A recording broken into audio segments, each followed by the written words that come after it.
Assalamualaikum warahmatullahi wabarakatuh. Jumpa kembali dengan kami Mas A. Pada kesempatan kali ini kami akan menjawab tentang kapan sih Realme kalian bisa update ke yang lebih tinggi, atau banyak diharap-harapkan untuk HP-nya bisa update ke Realme UI. Seperti HP saya ini, saya menggunakan Realme C2. Kalau saya berharap segera untuk bisa dapat update ke Realme UI. Namun kalau di jadwalnya kan di kuartal ketiga. Nah, kapan itu kuartal ketiga? Dan di sini kita akan bahas ya. Ini udah dapat kiriman thread dari Realme Community yang mungkin ada dari kalian yang sudah baca dan mungkin ada yang belum baca. Ini disampaikan oleh saya Alvin. Kenapa dan kapan Realme UI tersedia untuk ponsel saya? Jawaban atas semua pertanyaan kamu. Nah, bagi kalian yang penasaran, kenapa sih kok sampai hari ini saya juga belum dapat untuk Realme UI-nya atau belum bisa dapat update-nya. Dan mungkin juga ada yang sudah bertanya ya, tuh Realme itu sama-sama dapat sama-sama Realme-nya tapi berbeda untuk update-nya, dia udah update, saya belum update.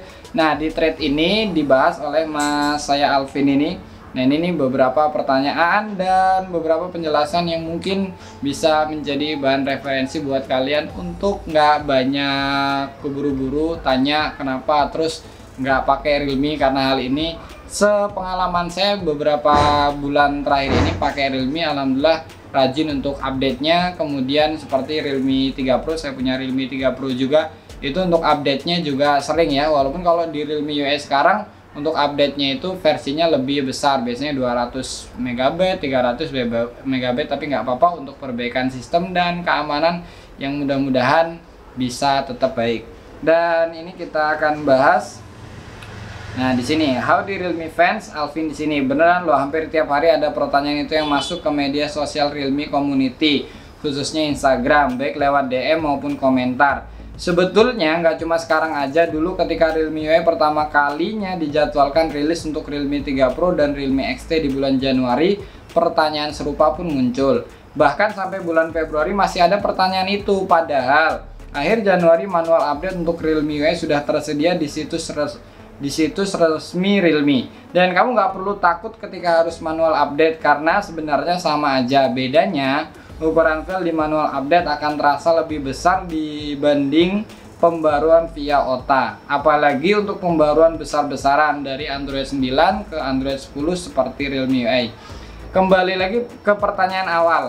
Kenapa pembaruan software yang dijadwalkan bulan Januari misalnya baru kita dapatkan di ponsel di bulan Februari, bahkan sampai di bulan Maret. Nah, kalau saya di Realme 3 Pro itu juga termasuk dapat yang kalau dilihat dari waktunya ya agak terlambat lah, tapi ya alhamdulillah sudah bisa update ke Realme UI. Kalau untuk yang versi Realme C3 ini memang bawaan pabrikannya dia sudah menggunakan Realme UI, jadi ya nggak perlu takut kapan update Realme UI-nya. Nah, kemudian ini ada pertanyaan. 1. Bulan yang diinformasikan adalah jadwal mulai rollout pembaruan akan diluncurkan ke pengguna secara acak. Bukan pada bulan itu semuanya akan mendapatkan pembaruan secara bersamaan. Jadi ada tahapannya. Kecuali sebelumnya kamu daftar early access atau program beta. Nah, biasanya kalau untuk setiap yang mau ngikutin ini ada form pendaftarannya. Nah, kemudian perlu diingat juga 1 bulan itu berisi 29 sampai 31 hari. Jadi jangan diharapkan untuk dapat update di tanggal 1. Kalau jadwal rollout di bulan Mei, bisa jadi baru akan masuk ponsel kamu secara OTA di bulan Juni. Kenapa? Karena pembaruan itu di-push secara acak dengan memperhatikan bug-bug yang telah dibenahi dari umpan balik pengguna yang telah ikut open beta atau early access. Jadi seperti itu, biasanya diprogram untuk beta dulu untuk masa percobaan, kemudian dibuka secara umum dan itu juga secara bertahap. Yang kedua, di akhir tahun 2019, pengguna global Realme diperkirakan mencapai 25 juta pengguna. Bayangkan satu seri ponsel memiliki 2 juta pengguna di seluruh dunia. Apakah mungkin membagikan software kepada 2 juta pengguna dalam waktu 1 bulan saja? Mungkin, tapi kecil sekali. Kenapa? Karena tugas developer bukan hanya melempar pembaruan ke pengguna dan lepas tangan. Ketika developer mulai meluncurkan pembaruan ke pengguna, artinya tugas selanjutnya yang lebih berat itu juga ikut meluncur membetulkan bug yang ada. Mungkin developernya merasa ini sudah cukup baik, namun ternyata ketika dilempar ke pasaran masih ada hal-hal, ya tahu sendirilah, apalagi kita kan penggunaannya masing-masing tuh beda-beda. Ada yang untuk game, ada yang untuk biasa aja, ada yang ya hanya sekedar media sosial biasa. Dan developer harus segera membetulkan bug itu sebelum rollout pembaruan selanjutnya. Masih ingat kan kalau Realme hampir sebulan rilis patch baru untuk software kamu. 3. Loh, kalau udah bikin software untuk misalnya Realme 3 Pro, kenapa harus mikirin bug lagi? Berarti developer kerjanya nggak bener dong. Mungkin ada juga nih yang nanya gitu. Nah, dijawab, nggak sesimpel itu Kisanak. Realme 3 Pro memang hanya punya satu seri. Perbedaan hanya ada di penyimpanan dan RAM. Tapi kamu inget nggak kalau di awal saya bilang pengguna Realme di tahun 2019 diperkirakan 25 juta orang. Apakah semuanya menggunakan ponselnya untuk peruntukan dan parameter yang sama? Tentu saja tidak. Ada yang tiap hari pakai ponselnya untuk telepon berjam-jam, untuk ngadmin media sosial, untuk foto-foto, untuk main game dan lainnya. Lalu ada yang main game di luar ruangan, ada yang main game di dalam ruangan dengan kipas, ada yang main game di dalam ruangan dengan air conditioner. Dan semua itu akan bergantung sekali dengan bug apa yang akan dialami pengguna. Parameternya banyak sekali. Misal, ada bug yang membuat ponsel panas ketika main game. Nah, saat itu developer harus tahu apakah ponsel yang panas itu dimainkan jam berapa, dengan paket data atau wifi, di dalam atau luar ruangan, suhu ruangannya berapa, dan banyak lagi parameter lainnya. Itu baru game, belum kalau ada bug lainnya. Jadi tahu kan betapa ribetnya. Termasuk yang mungkin banyak yang komentar di YouTube saya juga, kalau seperti di Realme 3 Pro kadang delay untuk ini itu dan lain sebagainya. Jadi ya banyak keluhan. Nah, dari situlah masukan-masukan untuk para developer. Mudah-mudahan ya semakin lama bisa semakin baik. 4. Saya pribadi malah senang ketika dapat update OTA yang jauh dari jadwal. Ini kalau Mas saya Alfinya senang kalau misalnya update-nya bulan Januari dapatnya bulan Maret tuh malah senang. Kenapa? Itu artinya pembaruan yang masuk ke saya itu sudah yang paling final, sudah melalui revisi berkali-kali. Karena pasti sudah ada masukan dari yang menerima OTA di sesi pertama. Saya yang misalnya dapat sesi ke-8 udah terima beres aja, nggak perlu komplain-komplain. Kamu lebih milih mana? Dapat cepat tapi hampir pasti banyak bug atau terima beres. Nah, kalau kalian pengen yang mana nih? Dapat cepat atau yang terima beres? Walaupun yang dapat cepat juga nanti dia akan ngerasain yang untuk pembaruan yang lebih baiknya juga sih.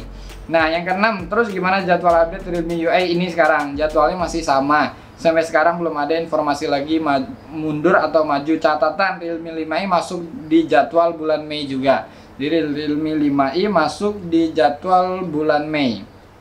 Sekarang bulan Juni ya. Sudah ada di thread sebelumnya sudah disampaikan.